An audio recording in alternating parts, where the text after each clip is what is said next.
Now turn up.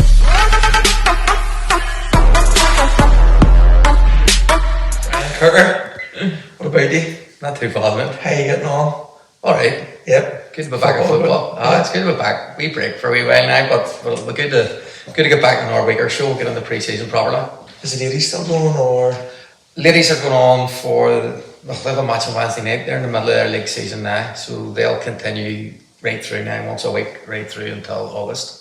How you getting on? They're doing right. The progression is good. We're starting to see with some of the youth things with the developed. We're starting to see some of the wee girls coming through. It's like they are night with two 14-year-olds playing, and they were both standout players on the pitch, which was good to see. So you can see they are coming through. Where some of our girls when we coming back in the sport haven't been out of it, or else we're new to football full stop. Mm-hmm. But these girls haven't played football from their no age coming through. You can see the quality they have. They want the new ways to think. Coaching has been done. Coaching has improved over the years, and you can see them now. They take the ball back and they open their body up and looking for passing. Yep. And they're really progressing. So they're sort of excited about that. Another year or two, we'll be a different side altogether. So hopefully we'll. The women's game seems to be developing every year. How long are you going now? Ladies, this is our 5th year, so it is going. The ladies' 5th year in the NIWFA. Yeah. We started in Woodville Park, 2016, I think it was, in the summer of 2016. With a training session in Woodville Park, and you learn very quickly, ladies, that you have to give a break back to them, because if you don't, you're in trouble. The decisions we ever made was Philip's idea. He started it and then cleared off and left me with it, so he did. But that was one of the better ideas we've done, was starting the ladies' team, because their enthusiasm's tremendous. See, that's infectious throughout the club. At training, you know yourself, Stephen, you're coaching the men know women. Yeah. You can't teach them anything. Yeah. This is the way to receive the ball. No, I do it my way because I know better than you. Yeah. That's the way men tend to be. Yeah. Women want to learn. Yeah. They're open to it, they want to learn. They're saying, oh right, how do you do that? Is that the way? Can you explain that to me? Show me what we have to put with food. They get really all in it. Pick up drills like that. They're very, very, very good like that. And see, to have about the club are tremendous. See where coaching's concerned. Yeah, like they run our youth section all themselves. Olivia's 19, 20, and we're hoping to get her in to do her second part of her big license this year. And some of the work she does, along with Diane and Vicky and Caroline and all them, and they're brilliant. They just run that whole section. I do very well, but they're wanting to learn. Can I do this badge? Can I do that badge? Yeah. Can I do this course? Can I do the art course? And they're excellent at that. Like it's something that's really it's really helped us as a club grow. So it has. Do you find there's a big catchment area for the ladies, or is it restricted? Well, it's hard getting into the schools and stuff like that. The ladies, because the likes of Crusaders and Field of all that all sold up really. Yeah. But the likes, we have girls come as far away as, like a lot of our girls all came from sort of Newton Abbey, some came from Newton Abbey. Yeah. And then you have the likes of Tanya, I think she's living down at Mackerfeld or somewhere like that now. And she travels up to training and goes to games and stuff like that. I'm probably wrong, so she'll probably shout at me about that where it was. But she comes from a bit of distance. But there is a few, obviously there are quite a few locals, so there is, but it's amazing where they travel to. And for them it's definitely more than football. Their social side was brilliant. They're way down the Let's Go Hydro, and then the next week they're way kayak canoeing, and then they're paintballing and they're climbing mountains and stuff. As a team, do they? I don't do it. No, they organise this. Brilliant. They just call it their team activities and bump the way they go and do it. Absolutely. And the group we have now, we've a very, very, very good group where there's little to no complaining and whinging, and in fact they're all very friendly, and it's good the way they all get on like that. Yeah. There can be problems, and we've had problems in the past when you get maybe somebody in it maybe does a wee bit of mixing and stuff like that there, but that happens in all shapes of football. But men's happens to kids. It happens everywhere, but at women you just have to. But our lad at the moment, we have a really good group in, and they're very, very good, especially the young ones coming into the team. They make them welcome, they make the new players welcome, and they're very good like that. So brilliant. Do you prefer? I'm going to put you on the spot here. Do you prefer going with the ladies and see the progression? I know as well as coaching the men, sometimes you don't see a progression so quickly, or as good as would you maybe see with a new group coming in. You know, like me taking the 2008 at the minute, you can see You can see the different jump. traits, you know, coming in of different things you're showing them. Sometimes the men, as you know, takes a bit longer. Yeah. What's it like with the ladies? Is it, as you say, they were better, they like to know, they ask questions and stuff like that there, is it? I'd say for me it's two different, completely different aspects. For me, and the ladies should probably shout at me for this, men are technically far better at this stage. The group we have, like, the men are technically far better on the ball. You know, everything's done faster. It's more technical. There's more technical awareness and stuff like that there. Where the ladies, it's more like we're working on them we've got them doing the same drills right through the club now. So we have, for example, our under 19s, our ladies, and our men's teams all do the same training routines. You know, they're doing the same. We have the same drill. It's a rotation in training plans, and we would do it. You know, Tuesday night you do X and Y. Thursday night you do A and B. The next Tuesday night you do C and D. You know, it just rotates around. We have so many drills, and then it goes back to the start again. And that goes on. Session plans put on to the coaching groups. Mm-hmm. That's our group. That's your 4 session plans for this week. 2 for each night. Do your warm up. Do your 2 session plans, or do your 2 tactical training sessions. And then if you have time for a wee game after, they'll have that. The men, for me, at the moment, the group we have at the moment is quite exciting because it's a very young team, and I can see the potential. Like, I think this is about the 4th team I've built. You know yourself, teams come in cycles. Yeah. Like, your team goes through, and then the group comes together, and then maybe, for example, maybe start to get a bit old, to drift off different things in their lives. Maybe have children, different jobs. Where the group we have coming through now is it's the team I see coming through now, maybe 1 or 2 players short of a really, really, really good side. But with a good quality squad. The women are still a work in progress, but I can see them in some of the games now with the passing. You can see the passing and the improvement in passing. Yeah. So for me, that you can see, I get a buzz from the women whenever you can see them. Like, we played against Green Island there on Thursday night. We're very lucky to be beat 3-2. And the second half, we basically controlled the whole game, and it all because we were passing the ball more. Yeah. We were playing the wee triangles and we were working like that. So for me, you can see that coming on. You're going, wow, that was good. That was really impressive. It's great to see the training come to that. But then in the men, it becomes a wee bit more technical. It's a wee bit more involved. Yeah. So you have that. They have both of them. I'm sort of quite lucky with that. Yeah. Though I was quoted as saying a while ago that in a meltdown in the committee meeting, I wanted to do less because I was doing too much. And one of the boys says, we went to pack a ladies team in. And I says, we'd pack a men in before we pack a ladies in. And they all know this, so that's not a no surprise. But at that I said, no, there we came in. There's more pressure involved with the men than what there is with the women. And the women is more, sort of, that end of it, it's more fun. Yeah. Where the men is a lot more serious, so it is. But again, I'm at a point now where hopefully I'll have a wee bit more time in my hands. We've shifted a few things around where I don't have to be here as much. So I'm quite happy this year. I'm going to manage the men's first team again this year and continue the ladies because I'm able to do both. And as long as I'm able to do both and it doesn't impact too much of my life, then I'm quite happy to do both of them because I enjoy them. What about the kids and the mini soccer and stuff like that there? You seem to be coming on a brave lad. Kids is grown. To be honest, before COVID probably helped us, believe it or not. Before COVID, we were doing it, but we weren't really organised. With a good group of girls on under 13, who then jumped in under 15. The rest of it sort of was struggling a bit because we weren't organised properly. Over COVID, we sort of got ourselves together and we developed more with coaches. And again, it was the session plans. Yeah. And I think the parents now are coming up and they're seeing the kids, right, wee Jimmy goes in here and wee Jane goes there, and they know that's their coach, and that's their coach every week. So they know that's their group, that's the group they're training with. They come up, the session plans are organised, so you're not running about setting up. No. They're up, it's set up for them coming up. You've seen them that they're setting up whenever you're leaving sometimes. Yeah. And it's all set up, so it's become more professional, it's become better run. Yeah. And they're all in, the wee kids teams are in the Forth River tournament that John Havermer's run, the Albert Fairway, on Saturday morning, which is brilliant for that. And so we have 3 wee teams in that, and then you have the girls are playing in the IFA development on the Sunday. And we even thought we pulled our girls, because our girls under 13s went to under 15s. We thought we were going to lose that team because a few girls lost interest over COVID and didn't come back.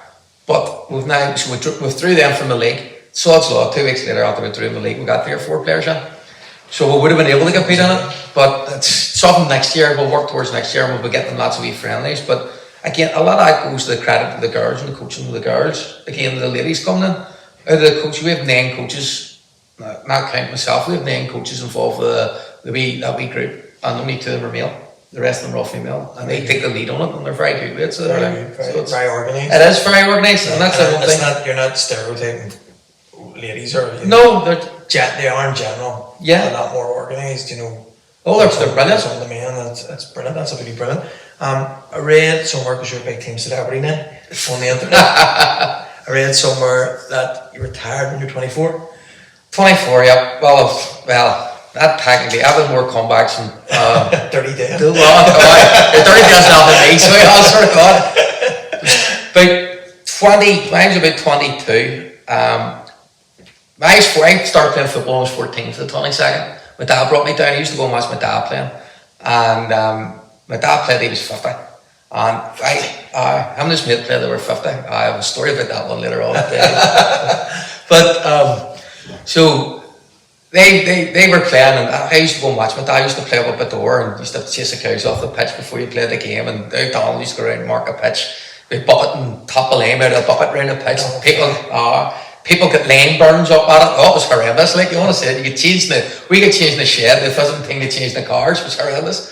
But I started playing there when I was 14 and started the left wing, and finished up then when I was about 16. Started playing the left hand side of midfield, and then 17 centre midfield. Get into the second team. Then that's what I'm saying. My dad came down from my first team on the second team along with Tommy, and me and Scott both went into the seconds. And Scott and Tommy Kane, there was 3 father and sons, Scott and Tommy Kane, me and my dad, and a guy, Roy Beatty, and Chris Beatty come up just behind me. For a year we all played in that one team, and it was good, but they say you weren't allowed to touch us, and they were going to kill dead things, and there were a few stories around Tommy Kane. Churches, there was a baptism of fire, definitely toughened you up, like Tommy Kane, both Tommy Kane and my dad were 2 hard men. My dad was a shipyard man, Tommy worked for Ford. And Tommy actually travelled to West Ham when he was younger. Right? Tommy's a good footballer, a very, very good footballer. But on the football pitch, it's just like lighting a fuse sometimes. But one of the games that we were playing, and the son got in there, Scott got in there, and a bit of handbags, and I think Scott threw a punch or whatever it was. Referee separated. Tommy got rolling over, who hit my son? Nobody said anything, so Tommy banged the closest one to him, down he went. Big buffers. No, Tommy, it wasn't that what was happening. So this happened about 4 times. There's bodies lying everywhere. You're just, what do you do? So I was alright to it. They referred to him the next time we played, and Tommy apologised and shook hands and all, and it was all done. But this is the sort of thing happening in the old boys league. But before, they always looked after us. You know, and then I progressed on the first team and played in the first team for a lot of years. My dad and Tommy, I'll finish their story off. There's quite a few there. We're going all day about some of the things they embarked up to. But our third team had played one of the Westland teams. They were the second senior, something like that there. Mollusk, and the game had been abandoned for fighting against our third team at Mollusk. And there'd been a bit of all abandoned. So out Donald at the corner, we used to meet the corner in the way. Right, gentlemen, this Saturday we're setting, and everybody knew what Dan and Tommy Kane were like. And we're setting Brian Kirker Senior and Tommy Kane along as level heads with the younger lads today to make sure there's no trouble at Westland. And the whole place was in uproar. We were all standing there saying, them 2 lads over, seriously. So I get back to the club. We go, I forget who we were playing on wherever we were playing. They were playing at Westland. I goes back to the club. There's Tommy Kane sitting with a lump in his head. My dad sitting with his hand in his pocket. And he hears me, what are you doing? He just flew up to now. And apparently we were playing the game, and somebody had said something, so Tommy banged somebody. So all hell broke loose. So they were fighting free for all on Westland pitch. And they ended up, they were locked in the changing rooms, locked themselves in the changing rooms, and all that. So anyway, so they ended up, it was all sorted out in the way they went home again. And I think I was with my dad. They were both 50 then, with Dan and Tommy. And they both decided, right, that was all set. That's it. So they retired. So I when I was playing for the first team, and it was hard because the Old Boys League then was a very, very good league. Doesn't get the credit it deserves. Yeah. Like when you think of like Grove United used to be the 40th Old Boys, Yeah. and they won the Junior Cup, Junior Shield. Yeah. You know, Lower Shangle come through it. You know, Bloomfield. A lot of these teams all come through the Old Boys League. There's a lot of history there. And then there was some smashing sides. And we had the 55th Old Boys were a great team. The 8th from up around Castlereagh Road were a great side. The 101st. You had the Tongue Brothers and all, and then you had the Michael Cousins and all, the 41st and all. There were some good players, some proper hard men on it. Yeah. And we struggled for a few years on it in the first division.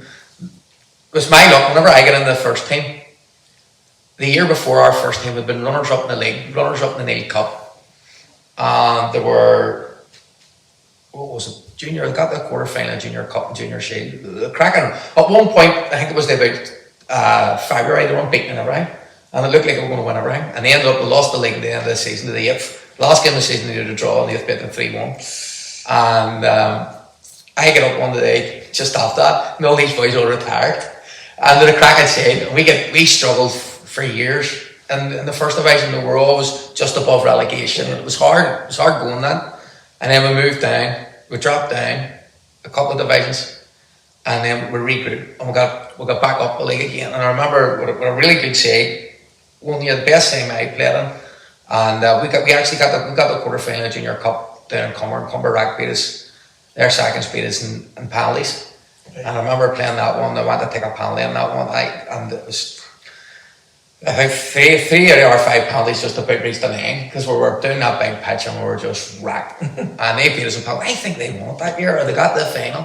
Because I remember us looking at the teams that were left. The winner played Ballynear in the next round. And we really fancied ourselves. Yeah. Because once you got that far, you had to sort of start looking at it then. Because I remember beating, one of my favourite memories in that was playing Wesley. Wesley had folded, they were in 2A. And we played them, lost, and no other one back to the club for a drink afterwards. So each side, and at the time, I was the first team captain. So the first team sort of, Donald didn't believe managers. So there's no managers. The captain sort of picked the team, and that's about Donald was a bit mad. So I sort of thought like player manager type thing along with, my dad would help me out at the time because he was just watching. Yeah. But I remember we get in the dressing room and I says to the Wesley boys, look, after the game, back to the club, we'll put on some food and some drink for you. And this English boy, I think he was our captain, says, it depends how much we beat you. And we, all right, then on, no worries, man. So he out in the pitch. I walked down and he says, our boys, team talk done, what do you hear? That's what he said. Is that right? So half our boys were there standing, rubbing their heads with a hangover, or standing having a smoke beside the goalpost. And these boys come out in all the tracksuits. They go back and all out the tracksuits. They were giving it the whole big warm up to say the pitch and all. And we must have spent the first 20 minutes booting them from one end of a lost to the other. And then we beat them 3-0. And it was an easy 3-0. Like we just played them on the pitch. And I went up and I said, boys, just one direction to the cricket club. Oh no, it's alright, man. The way they went back here between the legs. I'll never forget that one. That was a pleaser on that. But that year with a good shout out of that year. And with a good side and sort of mucked it up. But I think it was just after that. They always used to give me stick in training because I could never open my legs very far for stretches and stuff. I always get dogs abuse about it. And I thought I had a groin strain. So I went to Brian Strain, he used to play for Portadown. Yeah. In Hollywood Arches, physio. And he sent me to the rheumatologist at the Mater. And they x-rayed me. He says, there's nothing wrong with you. So I went back to Brian again, and Brian says, what? He says, you've hips of an 8-year-old? He says, and I looked at him, what do you mean? So he says, look, I'm going to send you to an orthopaedic surgeon. I mean, great. So I started getting a bit worried at this point. So I went to a guy called Dr. Mahoney up at Musgrave, and went up to him, x-rayed me. And he brought me out. And then he sent away, and then he brought me back again. And he says, right, we've got good news and bad news. And he says, here's me, right, go ahead with the good news. He says, well, the good news is you don't have bone cancer. And I looked at him in the car and says, hear me, what? Hear me, didn't know you were testing me for? You weren't told you were. No, I wasn't told. And here's me, what? So the colour drained out of me at this point. Here's me, so I think he tells me off that as a result. So he says, look, you have arthritis in both hips, but it's really bad on your right one. So he put the x-ray and showed me the x-ray, and you could see the band, the arthritis, like a fuzzy haze around the joint. And he says, you have hips of an 8-year-old. He says, your hips are good. He says, forget your football, that's you done. So that wasn't good. I spent about the next 6 months getting drunk, because at that point, didn't really know much about, you know, all the mental health stuff and all that there, and I like that. Then you just sort of get on with it. Basically, so I spent most of the time running about the Shankill getting drunk. So that packed the football in for a couple of months, and then got back down and started getting involved a wee bit again. Then started playing again when we shouldn't have played. And then you get to I remember we actually drew our second team in the Bolton Cup one year. And we played our second team and we lost. And it went to penalties, believe it or not. I was playing for the first team. And I scored a penalty in the penalty shootout this time. And I remember after my dad caught me after and he says, look, he says, you need to forget that. He says extra time. He says, you're limping about the pitch. You're not even walking, you're limping. He says, you need to wrap it up. So then, of course, didn't listen to him. Played off for an RB way. And then I got decided then I was going to go and do my coaching badges. So I went and done it. 2000, I went and done what's now called UFB. I'd done it with Big John Devine and so on, and it was good. I enjoyed the course and all that there. So I got involved with that. And then about, I have my hip done now, what? 12 years my hip's done. So 12 years ago. So what was that? 2009? About right? Yeah, it would be right. In the round then, I got my hip. So what I got done, it wasn't a full replacement. I got what's called a Birmingham hip, where I think they were experimenting a wee bit on me because, according to them, the guy with the longest one had it in for 10 years. So this was like a new thing they were doing. So rather than the complete, so what they done was the pelvis. They done the bit where they take the bone out of the pelvis and they put like a cup in your pelvis, and then rather than cutting the head off the femur, what it does was they shaved the ball. Drill a hole down it, put a cap and spike on it, whack it back in again. So I've done that there, and 6 months I was out of work, and I went back telling them that they had great success, brilliant, it's a great job. So it was. Wait till you, I was lying in bed, I used to have to sleep in recovery position. I was eating tablets, see the pain I was in, it was awful. And it was a result, pain all disappeared. Don't get me wrong, it's an awful operation, it's agony, but see after, pain disappeared. So I remember going up to see the orthopaedic surgeon. He says to me, look, don't need to see you again for another lot of years. He says, I'm really well pleased with it. You can get back to some sort of training. Here's me, oh, training? And he says, what do you mean by that? He says, well, you get back to doing a wee bit of sport. Here's me, all right. He says, you go out and maybe do a bit of cycling and swimming. What about football? And he was sort of sliding out the door and he says, well, so long as it's a friendly sort of game. And here's me, your word's enough. That was me. So I was up, I live in Glencormany, so I was up at Molluski and with a ball. Up, put the ball down, laps of football, pitch built, my muscles all back up again, put the ball down, run up, kick the ball in the net, brought it out, put it down, to build all them muscles back up again. So I got myself fit, played for 3 years in a sweeper. So I did, and then sort of, it's got that point then where the wee lads are running by you and making a fool of you at the time to call it a day. So I called it a day and I just took over managing the 22nd full time and that's when I started on that. But that was a hard, that's what I try to tell people, you know, this is something that's, the day the doctor tells you you're not going to play football anymore, for a footballer, for somebody who loves football so much, it's horrendous. It doesn't matter how good you are or how bad you are. And he tells you in words, it's like the end of the world for you. Yeah. You know, it's really, really bad. So that's why I try and encourage people, like, play until you can't play no more, then play some more, and then you'll have no regrets. Because I don't regret, to this day, I don't regret going back and playing football and playing when I can. Yeah. And even now, I run about playing 7-a-side or 5-a-side on a Friday. Like, I play as much as I can. I regret giving it up really early. But sometimes when you get an injury, as you say, like some mornings I was struggling to get up to go to work. You know, my head had bad back, and I remember sometimes you're thinking, you're going, oh, it's horrendous. Obviously, you're just worse than mine with your hips and stuff like that there. But so, did that sort of finish you? It starting to phase you into management, or more full time? Donald then sort of Donald was still involved with 22nd then, and Donald was great. See, for what Donald done for the old boys league in general, he kept it going for years. At the end, it wasn't modernised, and it was the same with the 22nd. We were sort of, you know, everything was done on paper because that's what Donald was used to. It's the way he done it. So he started to modernise things a wee bit, and so still weren't allowed a manager. We were allowed a coach. So I was a coach then. The head coach. The head coach. So that's the way it sort of went, and that was our way around it with Donald without offending him, and because with that much respect for Donald, we actually give a pitch up. We had our own pitch up near Dundrod, and we'd give it up because he used to have up where we'd push lawnmower, a pedal lawnmower, cutting that grass, cutting the pitch. Seriously. And he was up for hours, and we were waiting to get up and fighting dead one day at it. That was one of the reasons we packed it in. Because it had a lot of, it was a good big pitch. The wings were superb on it. See down the middle of it was a bit ropey.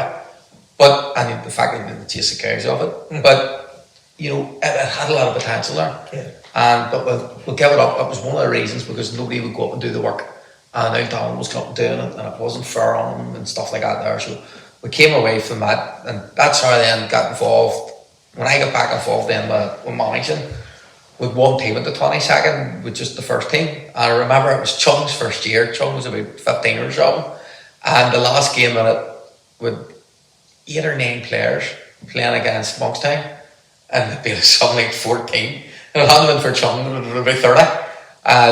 But then we started after that. I'd done the coaching badges, and we started then, and we went and we had bibs and cones, which nobody had ever seen before, the 22nd. We started getting into that there, and we actually designed a badge and stuff like that there. We've been going from 1952 and never had a badge.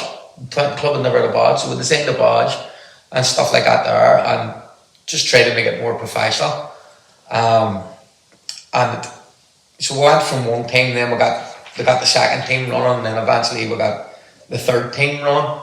And that's, I think one of the things that you always try to give our teams always ask me, how do you sustain it the 20 seconds? The important thing is to have a second team. See, clubs trying to run with one team. It's because your first team needs somebody to bring teams in, and then you need someone to bring your youth team players. Yeah. Because I even remember with Donald, whenever we told Donald we were setting an under 17 team up, he had a bit of he says, "Oh, that's a lot of work. Youth team, you need this, you need that, you need the R." And he was a wee bit, apprehensive about it. And that year, the first year we set it up, they went and they won the cup and beat Donegal Celtic in the final about 1-0. And I remember I brought the cup, showed that Donald, he was all busy, couldn't believe it. But at that stage, he wasn't getting into many games.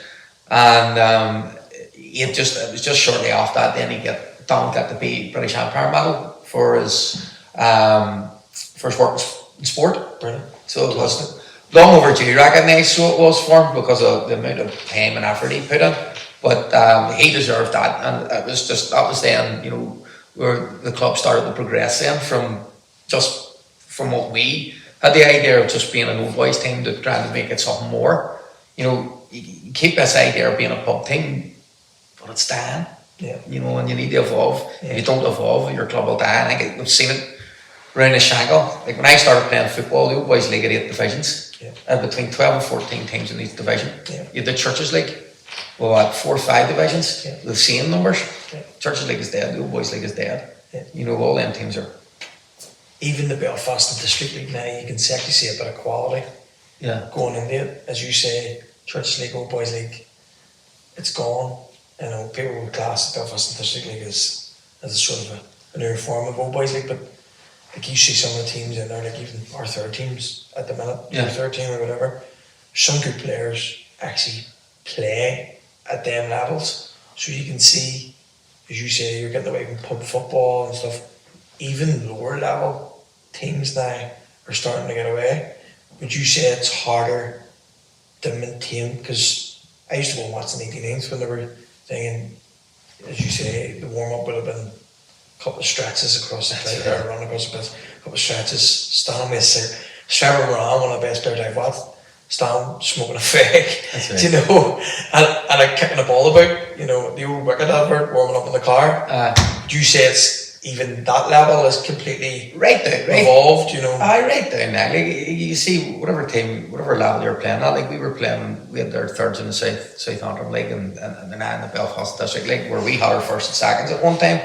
And you can see, like, all the teams now, they're doing some sort of proper half-decent warm-up, at the very least. And then you see some of the other teams are, have taken it a step further. Some people believe in warm-downs. I don't personally believe in the warm-down. I done the youth certificate years ago, and the IFA stopped it for some reason, and it was an absolute brilliant course. It was the best coaching course I've ever done. Guy Pascal took it, and it was brilliant. We were doing it. We were a week up at the Dub working with what they would call the Northern Ireland League teams. And it was a brilliant course.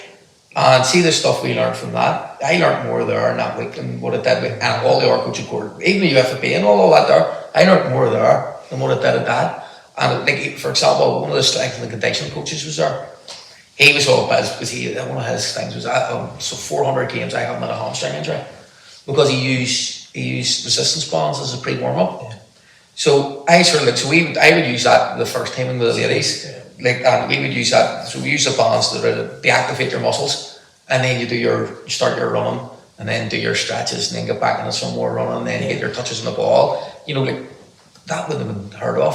And what he was saying is what they do after the game is, rather than, he didn't see the point in going back into the changing room, sitting down, having your debrief, and then maybe bring them back out onto the pitch to warm them up, to warm them down again as such. So what he was saying, what they tend to do was they get the kids lying on the ground, the legs up there, drain the lactic acid out of the legs and stuff like that there, just in the dressing room. And because it's still, some people believe, everybody's different, their own beliefs and what their coaching and what they think, but I don't personally believe, I don't see the point in it, to be honest. If you want to do that, do a wee bit in the dressing room, get the lactic acid out of the legs and all, but still the most important bit is the warm up. And I think right through, you can see it now wherever you go, everybody likes a good half hour, 45 minutes, whatever it may be, get a proper warm up done, and like I've seen it, even there, just one of our first games after COVID, we went down to play UUJ, and our seconds were playing UUJ, and our boys were too busy watching the second team game, and all of a sudden that finished, their first team had been warming up on our pitch, walked on the pitch, we were going right quick, weren't ready, we went out, first 20 minutes we were chasing shadows all over the place, and then we settled it. Once we got warmed up, we got going, and then the game changed, and we ended up winning the game comfortably. But it started like we didn't get a kick because we weren't ready to go. And I think teams are nice seeing that, and everybody sees that. If you prepare right, you get out on the pitch, you get your tempo high as you warm up. You take, yourself, you take it out in the game, man. So you think if you're standing up as fuck, it takes you 10 minutes to get going.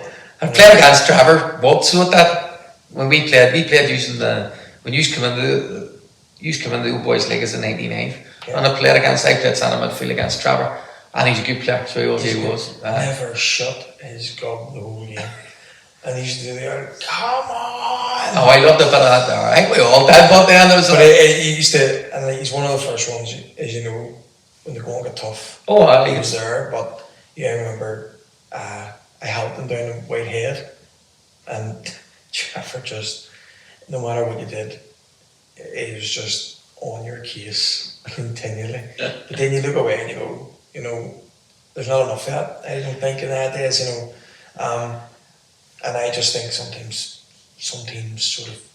You need leaders. You need leaders in the pitch. You need somebody, especially if it gets tough. Especially if you're maybe playing against a team who's maybe sticking the boot in you a wee bit, and they're maybe trying to bully you, you're maybe up somewhere, maybe... Like one of the ones in the junior cup, you go away somewhere in the junior cup, generally you have to beat the referee on, you have to beat the team because it's a local referee. I don't care saying that because it is what it is and everybody thinks it. You have to go down there and you're maybe going down to play some village somewhere, and they're all out, the whole village is out there, and they're all out. I can't think, we've never played down there, so I can't comment. They were saying that, we'd be over saying that the ball went out for a throw-in or something out there, and some girl would come out of her back garden to shoot at them. Get on the ball back up the road. Take your ball around your own door. So the best one was the ball didn't go in the garden. The ball just rolled toward their fence, but she obviously seen it was real. She came out and gave him an out bow. And had to go for the ball. That is still hard. But though, one of the things you do when you go to places like that and they come to hard and you're going down and a wee bit of intimidation, because it's the same up in here. Okay, you welcome teams up in here, but at the end of the day, this is your facility. This is where we're playing our own games. You want to make it as uncomfortable. Once you get out on the pitch, it's uncomfortable for them as possible. And like one of the things we built the away dugout further away from the pitches than what the home one is.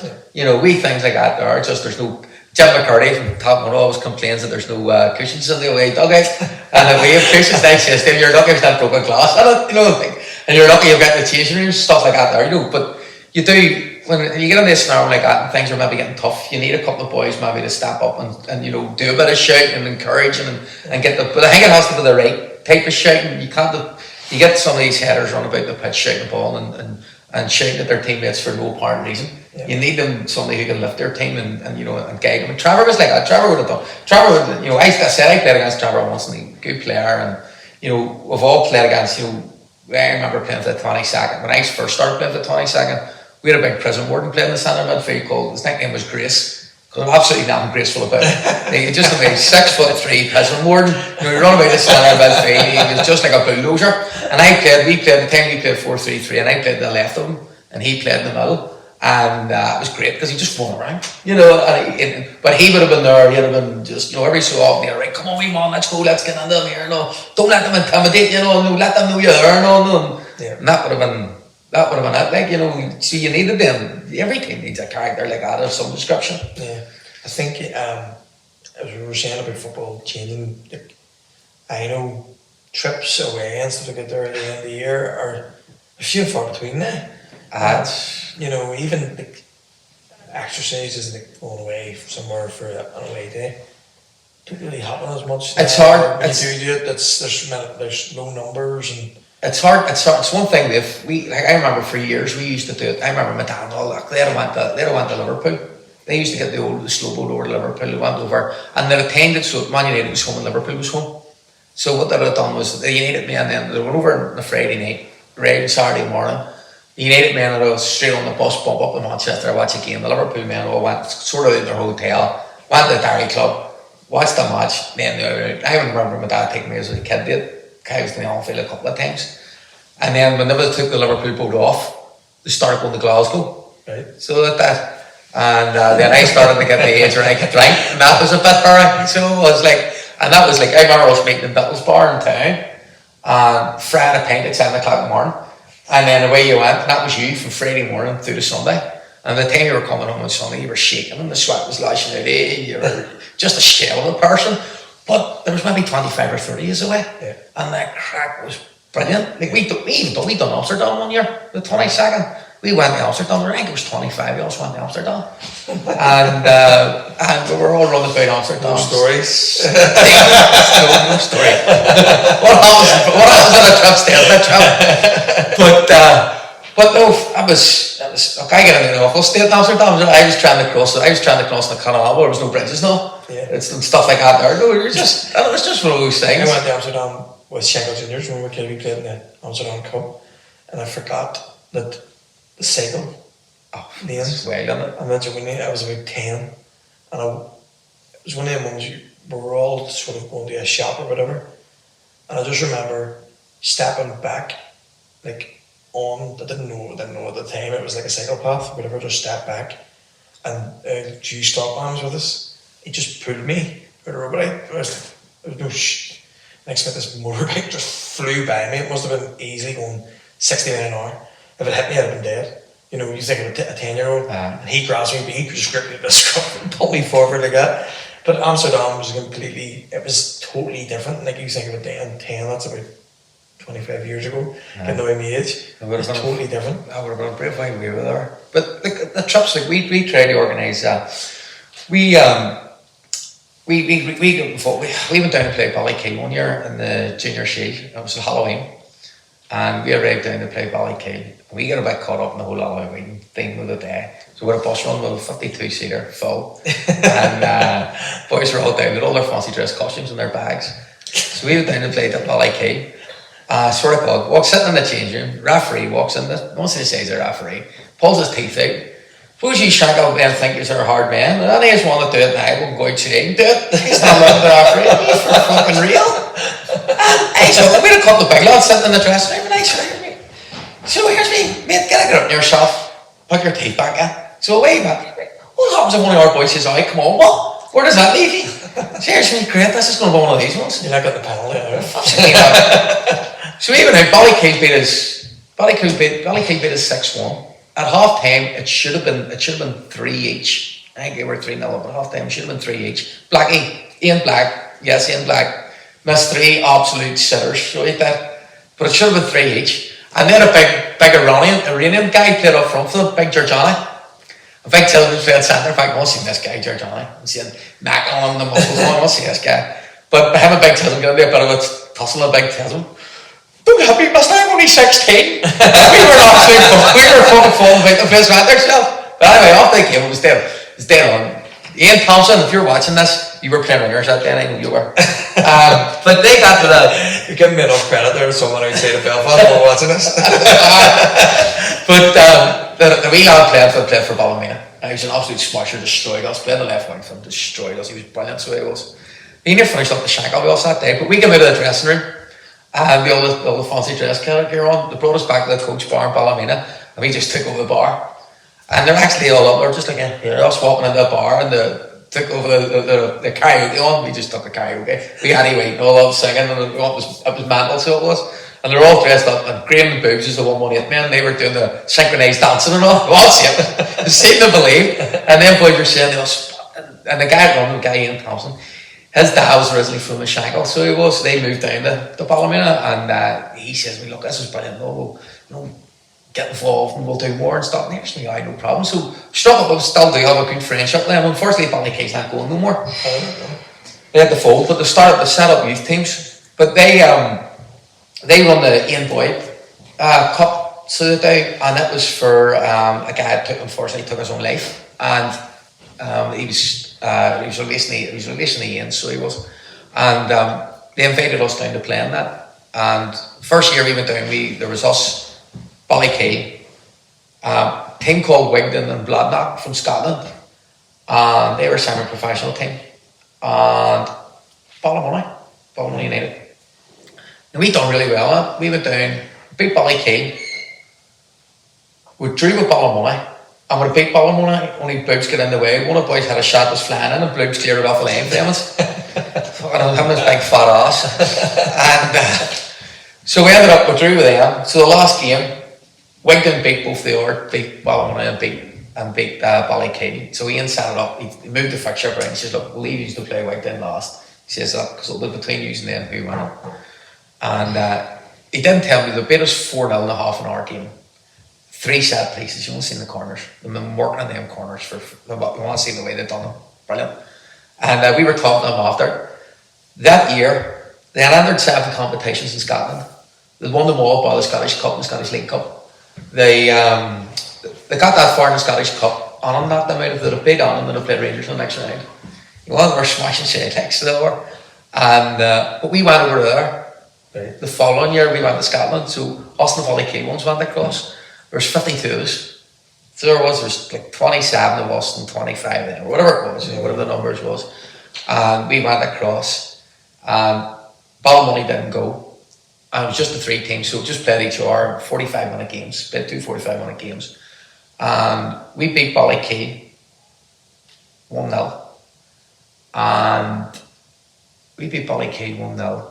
We drew with Wigtown. Don't ask me how about that, but we stole it. We Marino the fuck out of it. We parked the bus.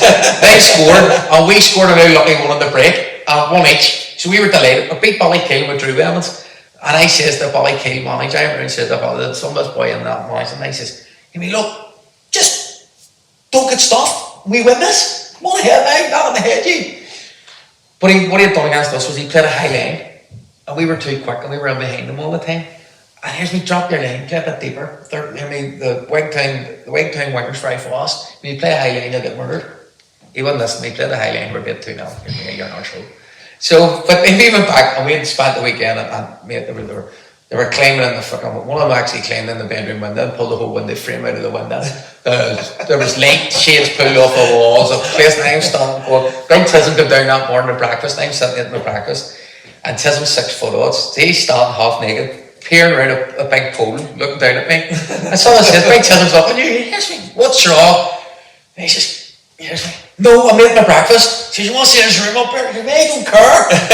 I'm eating my breakfast. It's not my room. And so we ended up, there was a skating rink in at the pool, and they shut them all. They wouldn't let us in them and anything. But anyway, we'll get out of that one all right. Let's say about the room the better. But the following year, they came over to us. We hosted it at the Hammer. And I think Wigtown won it again.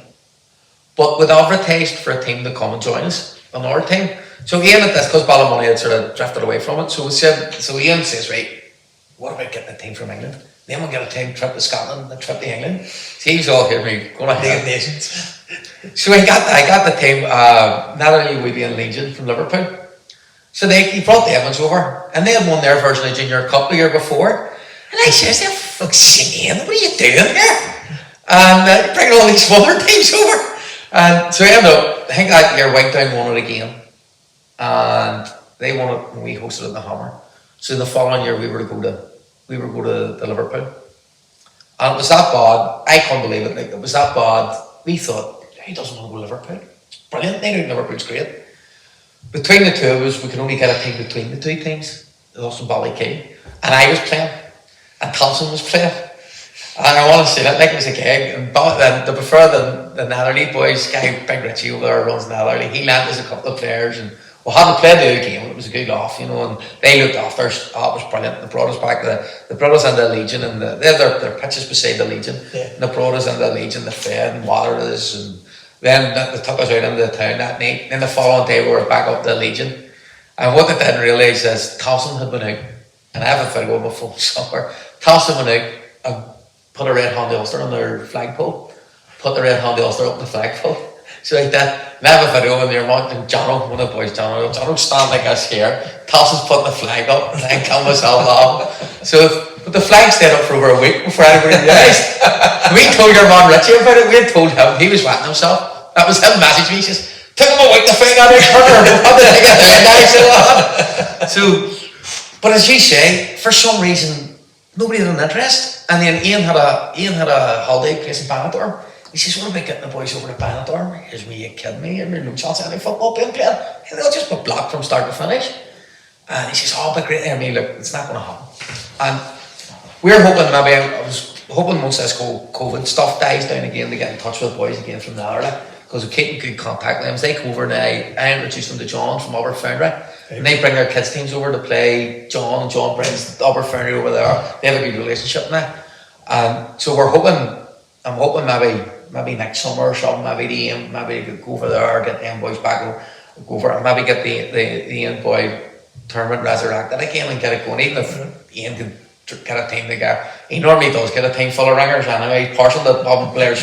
He comes up to play an Arctic 5 tournament, he brings half a fucking homers up to him, so he does half a Harryville homers. This boy come up one day, he walked across the pitch, and I looked at him, and I'm standing talking to Ian, and he says to Ian, who's that there, Ian? No man and me here, me see if you don't know who I am, you don't play for Ballykey. And Thompson just went right there, me homers? And he says, aye.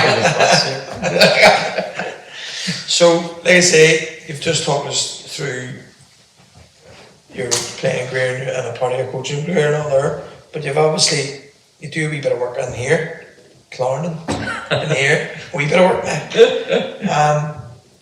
What do you think?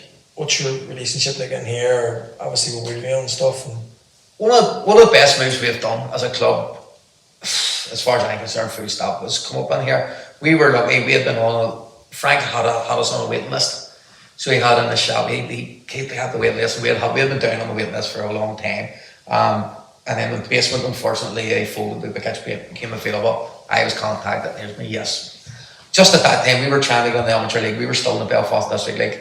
And I had just taken out a 3-year tenancy agreement with the boys model to try and do that, to get us into the amateur league. But to be fair to Artemis, I contacted them straight away, and they says, look, no problem, here's me looking soft the price, we're paying yous. And they'd give me a deal on it. And it's a no-brainer. So they said, right, that's okay.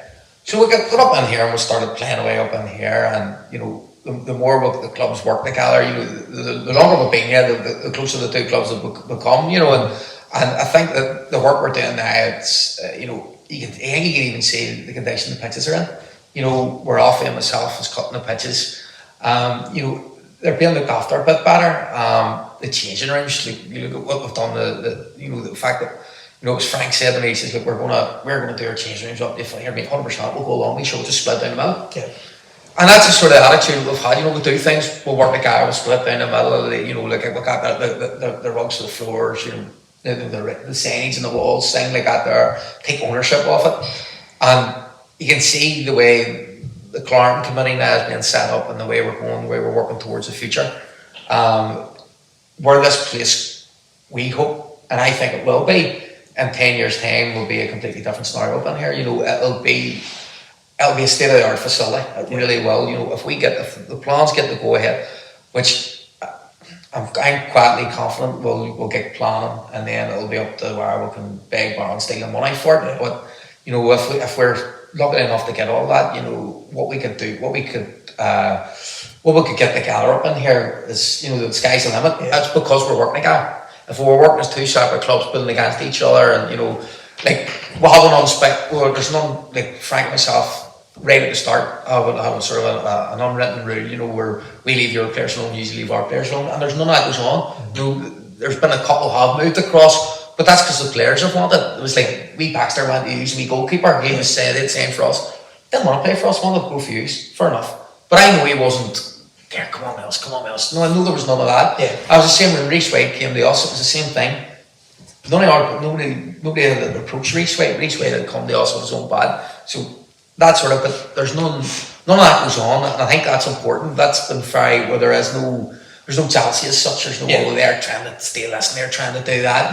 And not only that, I have to give Frank and Offie and the Woodville boys a lot of credit for the way they've embraced us, because the way else, you've been here for years. You know, we're new, we're sort of like relatively new here compared to what you've been, and you know, you have welcomed us in, and it's the relationship's brilliant. You know, it works well. It will continue to work well, and I can really see this place getting better over the years. Yeah, you just touched on it there about the plans for this place. What is the general plans for Clarendon? Well, they're big. But we're keeping it quiet. Sure, it's on Facebook now. We're keeping it quiet for a while, but no, like it's out in the word nice. There's a consultation up in here. Well, the time this goes out, the consultation will be over. Well, my media team may work through the night to get your. Well, depending on your media team is. But the idea is, there's floodlighting on both pitches. The architect's drawings a floodlight pit on both pitches. The car park will be a big thing for local residents. We get the car park made bigger. It takes away from parking in the street. It just makes it easier for everybody. There'll be a double garage going out there to help us with the machinery to look after the pitches. There'll be turnstiles going both at our pitch and close to your pitch. Like the proper turnstiles, not just an old one to get you past intermediate. A proper turnstile. Ball stops behind the nets to stop me having to go around in the jaggies to get the balls. Safe standing around both pitches with the link fence around it. Back-to-back stand between both the pitches, which is 206 seats for Woodville and 206 seats for the 22nd, the 6 being the disabled. Then changing facilities. The hill will be dug away and a retaining wall put in, and changing facilities over at our pitch, which would make us then to intermediate. Mag. Want to pause it? I'm just going to hang up. Sorry, where was I?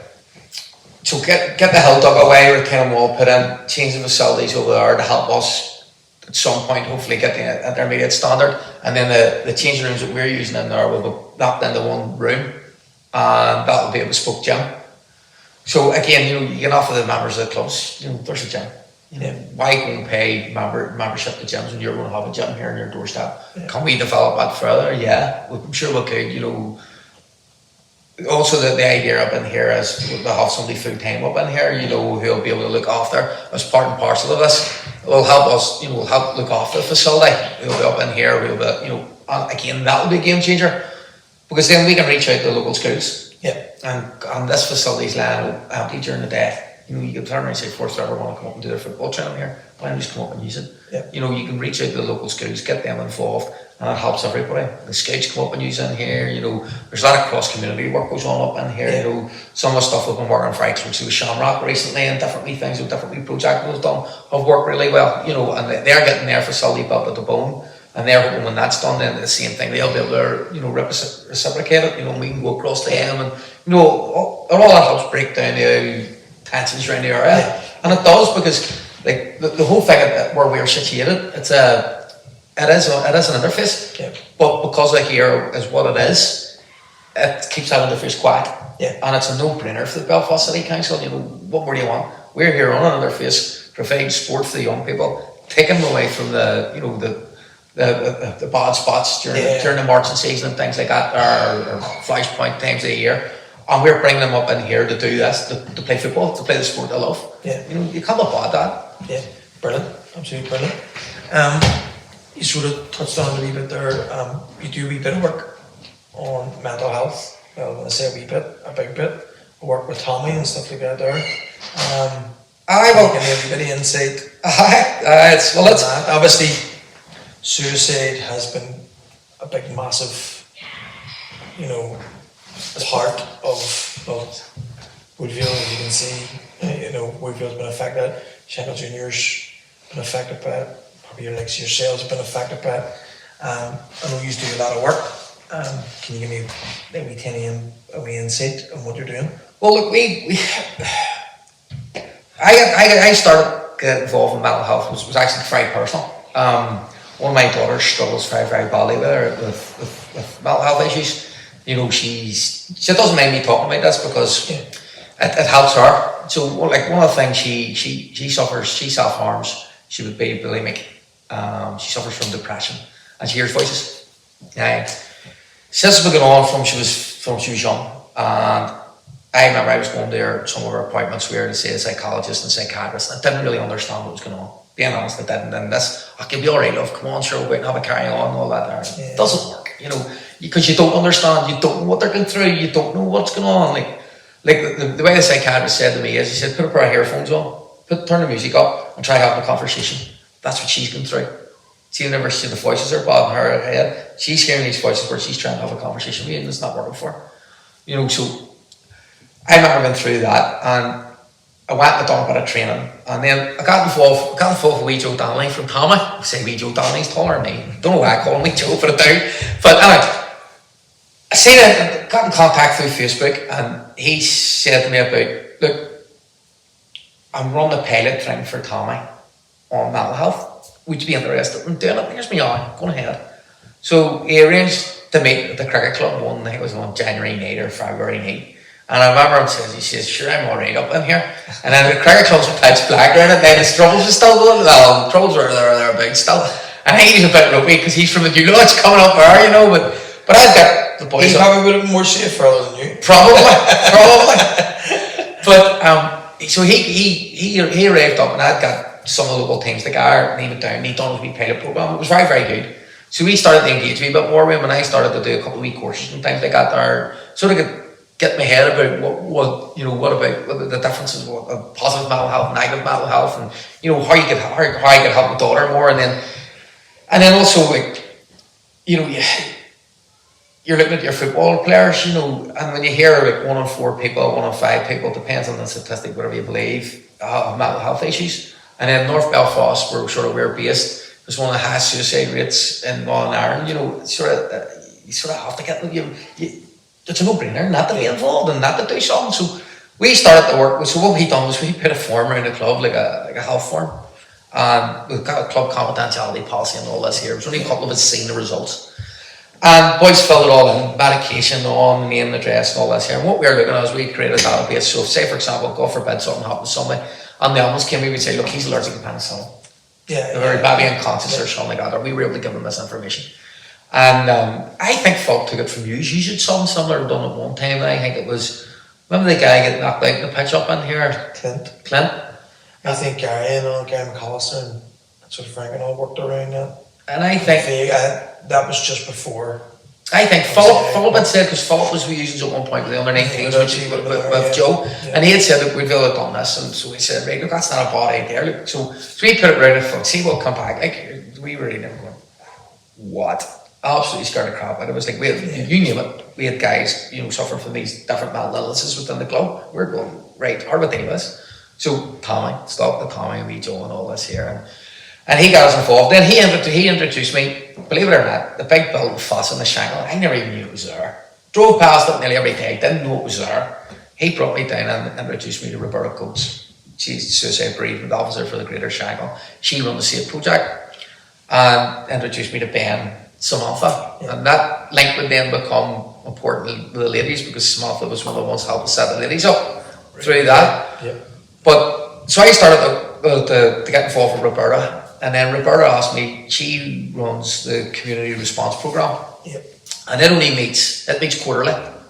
People don't know it exists, but well, they're going to know a bit more about it now. It exists. This group only meets in the case of a death by suicide, or if we haven't met for a while, we meet every quarterly.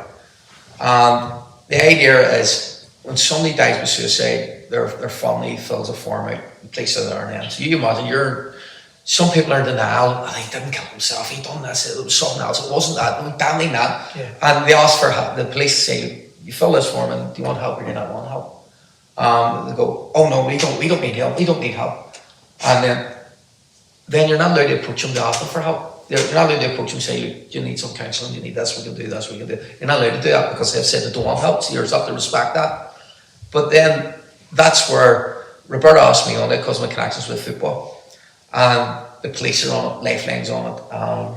There are different community groups on it. Yeah. And the idea is that everybody has a reach somewhere within the Greater Shankill area. Yeah. So, for example, if somebody took their own life and was involved in football and their family didn't want it, but somebody in their family was struggling badly with it, somebody would know them. And we would have been in somewhere where somebody can go and say, look, if you give us permission to talk, we can't help, but you have to give us permission. And then, so sometimes then the family would come to you then and say, look, we can do, yes, we want some help, can you provide some help for us? Yeah. And then it's all done properly, above board and by the book. It has to be. Yeah. Roberta does all that, she does all that really well, and she's an absolute superstar for what she does. And Ben works where Ben Johnson's absolutely, the work them two do around that is colossal. Yeah. And nobody sees it. It all goes on under the radar. Nobody knows about it. It's not advertised. It doesn't, because you can't advertise it. So that's all done. So I'm part of that there. I'm part of the Shane group, which gives sort of it's sort of the schools and like William Humphreys and Brian Kingston and Nicola Farron all sit along the schools, and again you've Lifeline and the PHA and our city and all these things are all. The idea is it's an information sharing platform where we can share. Oh, here, look, there's training courses here for this. There's assist courses here. There's safe talk here. We can only get 10 people on it, but we get another 15 can use.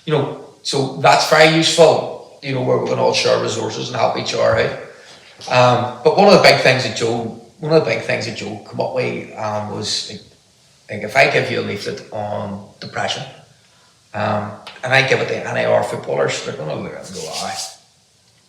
But if I give them a leaflet from depression with the 22nd boys badge on it and our colours, or maybe an action shot to do the players and stuff and all that, they're all of a sudden they're going, oh, here, look, there's me, look, there. And then they start to read it and then they engage it. Yeah. Some do and some don't. Yeah. But, the stuff's all there, it's all on our website, it's all sort of, we have it all done with the club, it's all done personalised, that. So they will engage with it. And that was a great idea Joe come up with from Tommy. And, and that led on, I'm going to name drop here now, that led me on to, one of the best experiences of my life when the IFA asked me and to bring somebody else from the club, a female or something like that there. So I asked Olivia at the time because she was doing a wee bit of work around it and stuff like that there in school and things like that. Come your tracksuits, come up to Windsor Park, but didn't tell us why. We arrived up and I seen the way things were and the security and all that. And here's me, there's something right here. And Olivia says, what do you think? Here's me, this could have something to do with the Royals or something. I don't know. I don't know what's going on there, but this looks really. So we're brought in and we're told the Duke and Duchess of Cambridge is coming. Brilliant. You're going to sit down with them for 20 minutes to have a conversation about mental health. Hear me, right? Thanks for that. Thanks for the heads up. And then they told us, look, don't tweet, don't text, don't PM about this. If they get one word of this, they'll turn the cars away and go home. Right. If this gets out in the public. So we were all brought up, showing where we were going to be, and then we were brought down, and we were standing outside waiting on them. Because everybody in the club building, apart from the security, then would come in. They come up, they greeted everybody. We were brought straight up their room, and we were overlooking the pitch. And what I thought was good was you see all this stuff about Harry and Meghan and the papers and all the moment, all this nonsense words. William and Kate, William went out on the pitch. He all of a sudden he jumped. Michael Boyd was telling us He jumped in the pitch to play football with kids. This wasn't planned. And he just jumped in the middle of the pitch running about playing football with kids. And he made me go, mate, Your Royal Highness, need to move on here because the aides are all standing going like this here because everything's on schedule. And he says, no, we're playing football. He couldn't get him off the pitch. Brilliant. So the next thing Kate goes, jumps in the R team. And she's running about. She ain't even my kids. And you're going, oh my God, claims Royal Highness kicks kid. All this here. But it was just one of them. You're running the jail or something. But the one thing that a couple of us had noticed when we were standing watching it, when she run by him, she like touched his arm or touched his leg, or so you could see they're actual. It's not a marriage of convenience. You could see they're a proper couple. Yeah. The wee things that they were doing, and then see when they come up to meet us, like there was Michael Carville. It was Michael Carville, Joe Donnelly, me, Olivia, Jim, and Hannah from Ballynahinch. We were the only ones in the room, the two of them. And they just basically asked us what we were doing around mental health and what we thought and where things were going. And they sat and they were very informal on the top of the way. And, it was, shook our hands after. You just addressed them as your Royal Highness, sir, or mom, like us here. And there's no bowing or curtsying or none of that there. They're quite informal that way. But they were generally interested in what you were saying. Because he's a big advocate of it, and he worked very hard. And I think one of the questions he did ask, I think, do you think we're wrapping our kids in cat movie a bit too much, maybe? And maybe we are to a great times, but I thought they were very, very, very good. And that's from football and mental health. That's one of the highlights in my life was meeting them, because that's not too many people get to sit down and have a conversation with future king and queen, and for me that was massive. But it leads on to that then leads on to different, the other aspects, and it makes you more confident in what you're doing around mental health. Yeah. And if you're able to sit and do that there, then you're confident to be able to talk about other people. Yeah.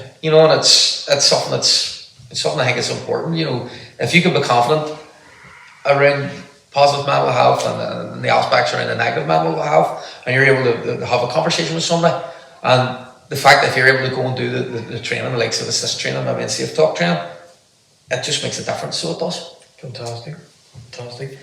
There's a rumour had you're more nervous doing this podcast than you were. 100%. I'll sit down and talk about we get anything, mates. So just before we finish, I really, really enjoyed it, and thank you very much for coming. No problem. I have 2 things for you to do. I wanted to tell you what your plans are for the future of the 22nd. Right. You want to see them to go. Right. And then I also wanted you to pick your 1 to 11 of players you maybe played with or you maybe coached. At the 22nd? Yeah. Fuck. Where do you see the 22nd maybe in 5 years? Oh, if we get the facility, it depends on the time scale on the facilities.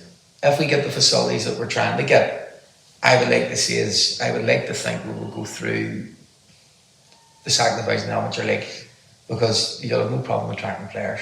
Like yourselves, we don't pay players. Players come to us because they want to play for the jersey. It's that simple, or they want to buy into what we're doing at the club, or the facilities we'll have. So players come to us and they pay their dues like everybody else. And I would like to think, if we got the right facilities, I don't see why we couldn't be at intermediate or being ready to ask to be accepted in the intermediate football in 5 years. Yeah. Whenever we get in the amateur league, a guy says to me, "Are you happy now?" I said, "You've got in the amateur league." I mean, no, now I'm on intermediate football. Yeah. I mean, you can't, if you stand still, you'll eventually fall behind and you'll collapse and things will die. And I just want to see the 22nd keep growing. I want to see one thing that would give me a bit of pleasure would be to see the ladies become more competitive. Yeah. They work really hard, they try hard, and I would love to see them have a wee bit of success somewhere. Yeah. So for the ladies, I would like to see the men win something. I have been involved with the men. I have been beaten in 7 Neil Cup semi-finals as a player. Okay. I have been beaten in 2 Bolton Cup semi-finals as a player. When I played, the only other club I ever played for, we played for the City Bus in the Sunday League. I was beaten in the final of the Belfast Cup when I played for City Bus. As a manager, I've been beat in the Neil Cup final twice, Bunton Cup final once. So I really don't have for your CV. So I really don't have a track record, of winning cups. But no, I would like that. I would like before I quit as manager at 22nd, I would like to win some sort of major trophy the 22nd. That's a big goal for me, a big thing I want to do, because as I say, as a player I never done it the 22nd. Yeah. We're always the bridesmaids, never the bride as such. And I would like to push on the 22nd and see that. But ultimately I would just like to see the club develop better. I would like to see the youth side of it develop more. I would like to, you look at what models like the likes of Willowbank and what Willowbank's doing. You know, where they have from 5 to 19, they have a constant conveyor belt of players coming through in teams, and you can see the way it works to play the same football throughout the club, and they're a great example to everybody, I think. Yeah. And I would love to put in place something like that before I retire by the 22nd, to sit up in the hill and watch the games, where that's my ultimate goal. When it's all done, I want to sit up in the hill and watch the games and retire. But ultimately, that's where I would like to see the 22nd intermediate football and the club growing. Like at the moment, I think we have 11 or 12 teams, but I would like that. I would love to double that, you know, so we'll have boys and ladies right through at all ages. It's ambitious, but if you don't, it's like but see if you don't, what's the point? You know, 100%. like if you aim small, you get small. So you may as well aim big. That's it, and see where you go from there. That's it. So now is the testing time 1 to 11. for the 1 to 11. Now, because you didn't have a long playing career, I'll let you add in a couple you've coached. So you have to give me information and a bit of a reason why you've picked him. Goalkeeper, probably a guy called Walter Hewitt. So it would be Walter Hewitt and that's go for Walter Hewitt or Chung. Chung's a good goalkeeper. Walter Hewitt stroke Chung. Simple. Walter Hewitt didn't wear gloves. Right. Seriously. Back in the day he didn't wear gloves, and he was a brilliant goalkeeper. Chung's a frank. Chung still is a good goalkeeper. Yeah. Fat Chung's better than skinny Chung, but and he'll tell you that himself. Centre backs. Guy called Leslie Irwin, it's sweeper. Leslie Irwin came from 120th to us. Tommy Kane actually pictured him. My dad's mate pictured him the year before, and then he came to us. So he tells a story. He says I played on the left or played on the right against Tommy. He went to the other side, played on the left, and your dad they made right back. So we thought it was better just to join the 22nd. So centre back, Cecil Robinson. Yep. Cecil Robinson played a What formation you going? I'll go 4-3-3. So I'll go 4-3-3. Cover my head, my backs. Cecil Robinson was brilliant centre back. He played for he played for Albert Ferry. I think he played a couple of games for Cliftonville. Yeah. But big, strong, old fashioned, just won a ring. Granted, he could play a bit of football thing. Left back has to be with dad's mate Tommy Kane. Tommy Kane was a complete animal, but he was a great footballer. You just didn't get down. You just didn't get there. That was you were done. The best right back I seen was my dad. Probably same sort of thing. You just didn't get back. If you beat him once, you didn't beat him again. Midfield's going to be hard. You never should have told me about this. Give me a bit of a heads up. They're the best ones on the spot. They are. Midfield. I don't know. Big All-Star Bannon I played with, he wasn't a bad big player. I played centre midfield with him. Big All-Star wasn't a bad player. I'm trying to I'll come back to midfield. I'm going to go to the wingers. Played with a guy called, believe it or not, these all played years ago. A guy called Ty Macaulay and his brother Barry Macaulay. They both played whenever the old boys like a representative team. They both played in the representative team. One of them playing the right, one of them playing the left, two brothers. One of them smashing left foot. Brilliant. And one of them was like lightning playing the right. He was a great player. Centre forward. Best centre forward I've ever seen. John Porter was a good player. Again, he played in that era. Johnny Ward. Johnny Ward was a good player. Wee Clark could be there if he put the ball in the net more. But he needs to develop. And if he developed that, he could do that. There's my phone again. There's Alfie phoning me. Shit, at least in this podcast live. Turn that off. So midfield's a hard one. Chrissy Maitland when he's not huffing. The Peg Maitland's not huffing, he's an absolute smasher, so he is. When he's not huffing. But he's a great player. He's a great player. So Paddy's running about now, he's losing a bit of weight, so he does. That's me pain. They have to edit that out, or no, I don't know. They don't know harm, so well. Chrissy Maitland's a good player. Where did I play with him?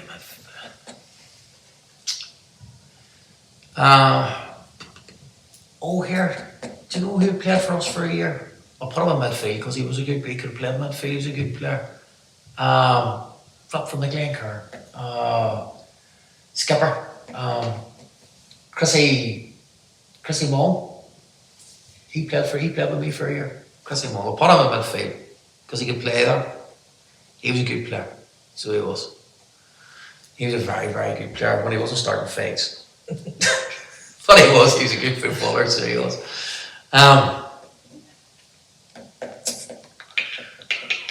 the final pick. The final pick. And who's going to be the manager? If you say Donald Frey, because he doesn't make head coaches. Walter Hutchison is a manager. He helped look after a very successful 22nd team. So they won the second division in that year, and the following year they should have won a ring and they didn't. But he was very, very good. He was their sort of coach. So he was struggling for another midfielder, to be honest. Brian Kirker in there, no? No, for fuck's sake. My first touch was that Bob, my second one was a tackle. Is that why you were so quick? Chasing your first touch? It was quick until I had my hips. No, I was only a dirty player. I wasn't a good footballer. Trying to think. Wee Sting could be a good player. He's still very young. Wee Sting could be a good player, so he could. Wee Sting fans. So that's your... That's my 22nd. player. So that's the goalkeeper was good. Walter was good. It could have been Nork. So who's subbing, Chun or Walter? Don't know. Or could drop the two of them, put a guy called Joe Campbell in that. Big Joe played cricket for Woodville. Big Joe used to come out and catch a ball like that. You don't see the hands he had. Big Joe was a great player. So he was as good as centre forward as he was a goalkeeper. Brilliant. So he was a brilliant player. Well, thank you very much. No problem. Really appreciate it. I really enjoyed that. I'm looking forward to some of these other ones, so no problem. Thank you. Now turn up.